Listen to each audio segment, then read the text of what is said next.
విత్తవు మరి కోయవు, అవి విత్తవు మరి కోయవు.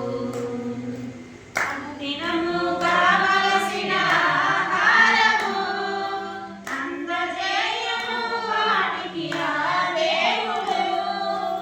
అనుదినము కావలసిన ఆహారము అందజేయును వాటికి ఆ దేవుడు. కలసి కట్టుగా అవి ఎగిరిపోతాయి, కడుపు నింపుకొని మరలా తిరిగి వస్తాయి. కలసి కట్టుగా అవి ఎగిరిపోతాయి, కడుపు నింపుకొని మరలా తిరిగి వస్తాయి. ఆకాశ పక్షులని